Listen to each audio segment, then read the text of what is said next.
नमस्कार, मैं हूं रवीश कुमार। स्वागत करता हूं आज की बड़ी खबरों में जो आपके जानना बेहद ज़रूरी है। लेकिन वीडियो देखने से पहले एक छोटी सी रिक्वेस्ट, आप इस वीडियो को लाइक करें और कमेंट में बता दें कि आप इसे कहां से देख रहे हैं। हरियाणा के सोनीपत में 17 अक्टूबर को होने वाली प्रधानमंत्री की रैली रद्द कर दी गई है। बीजेपी ने औपचारिक कारण नहीं बताया। ये रैली राज्य में बीजेपी सरकार के 1 साल पूरे होने के मौके पर आयोजित होनी थी और प्रशासनिक तैयारियां भी चल रही थी। रद्द होने से राजनीतिक संदेशों पर चर्चा तेज हुई है। क्या ये कार्यक्रम केवल टाला गया है या रणनीति बदली है, यह आगे पता चलेगा। फिलहाल पार्टी संगठन कार्यक्रम के नए स्वरूप पर विचार कर रहा है।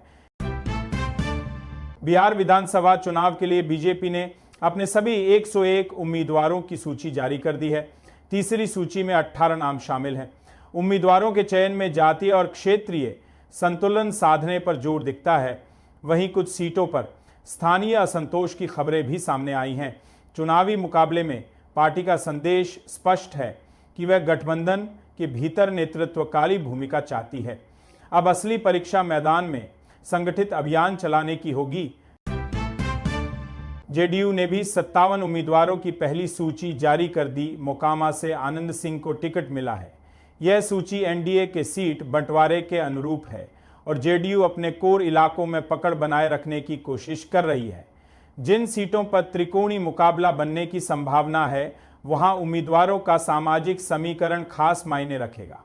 पार्टी का ध्यान मुख्यमंत्री के नेतृत्व में स्थिर शासन के दावे पर है। कांग्रेस ने महागठबंधन के भीतर सीट बंटवारे के औपचारिक फॉर्मूले के बिना ही कई उम्मीदवार उतार दिए। यह कदम दबाव राजनीति के संकेत के तौर पर देखा जा रहा है। पार्टी का तर्क है कि देरी से संगठनात्मक तैयारी प्रभावित होती है, इसलिए मैदान में उतरना जरूरी है।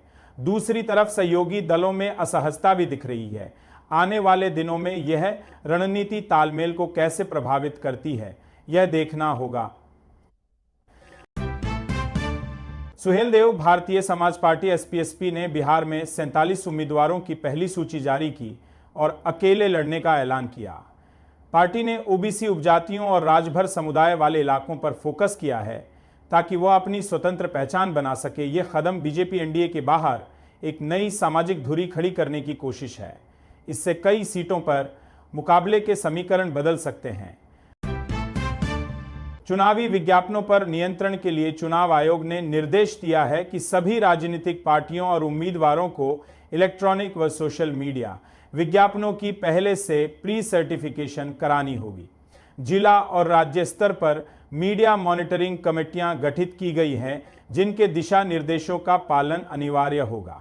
आयोग का मानना है कि इससे भ्रामक प्रचार और नफरत फैलाने वाली सामग्री पर लगाम लगेगी। बिहार में आचार संहिता लागू होने के बाद नकदी, शराब और अन्य सामान की 34 से 37 करोड़ रुपए तक की जब्ती हुई है। कई जिलों में कड़ी नजर रखी जा रही है। ये कार्रवाई चुनाव खर्च और मतदाताओं को प्रभावित करने की कोशिशों को रोकने की दृष्टि से महत्वपूर्ण है। आयोग और पुलिस प्रशासन ने संकेत दिया है कि आने वाले दिनों में सख्ती और बढ़ाई जाएगी। रक्षा आयात पर नीति पलटी। भारत ने मिसाइल पुर्जों पर हालिया कर छूट वापस ले ली। अदानी डिफेंस से जुड़े टैक्स जांच विवाद की पृष्ठभूमि में यह बदलाव हुआ। पहले दी गई व्यापक छूट में बाद में मिसाइल शब्द हटाया गया, जिससे पुराने नियम प्रभावी हो गए। सरकार का संदेश आत्मनिर्भरता और पारदर्शिता के संतुलन का दिखता है, पर रक्षा उद्योग को अब लागत और सप्लाई चेन का पुनर्मूल्यांकन करना होगा। सुप्रीम कोर्ट कॉलेजियम ने सरकार के पुनर्विचार आग्रह के बाद एक जज के स्थानांतरण संबंधी अपनी सिफारिश बदलने की असाधारण बात सार्वजनिक की है। न्यायपालिका कार्यपालिका रिश्तों में पारदर्शिता का यह क्षण बहस का विषय बन गया है कि संस्थागत स्वतंत्रता और समन्वय की रेखाएं कैसे तय हों। न्यायिक नियुक्तियों की प्रक्रिया में संवाद तो जरूरी है, मगर उसकी मर्यादा भी उतनी ही आवश्यक है। मुख्य न्यायाधीश डीवाई गवई ने महिला जननांग विकृति (FGM) जैसी प्रथाओं पर गहरी चिंता जताई। कहा कि अधिकार और कानूनी गारंटियों के बावजूद कई लड़कियों के बुनियादी अधिकारों का उल्लंघन होता है। उनके बयान ने धार्मिक सामुदायिक रिवायतों और संवैधानिक मूल्यों के बीच मुश्किल सवालों को फिर सामने रखा है। सामाजिक सुधार कानून, समुदाय संवाद और जागरूकता, तीनों मोर्चों पर नीति की जरूरत है।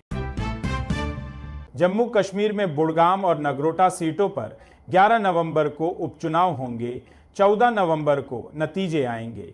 बीजेपी ने देवयानी राणा और आगा सैयद मोहसिन के नाम घोषित किए, जबकि गठबंधनों की आंतरिक रणनीतियां भी आकार ले रही हैं। ये उपचुनाव घाटी और जम्मू की राजनीतिक नब्ज टटोलने की पहली बड़ी कसौटी माने जा रहे हैं। सुरक्षा व मतदान प्रतिशत पर सबकी नजर रहेगी। राजस्थान की अंता विधानसभा सीट पर उपचुनाव के लिए अब तक 4 उम्मीदवार मैदान में हैं। नामांकन की गतिविधि तेज हो गई है। कांग्रेस ने प्रमोद जैन भाया को प्रत्याशी बनाया, जबकि अन्य दल भी समीकरण साध रहे हैं। यह सीट स्थानीय विकास और संगठनात्मक पकड़ की परीक्षा बनेगी।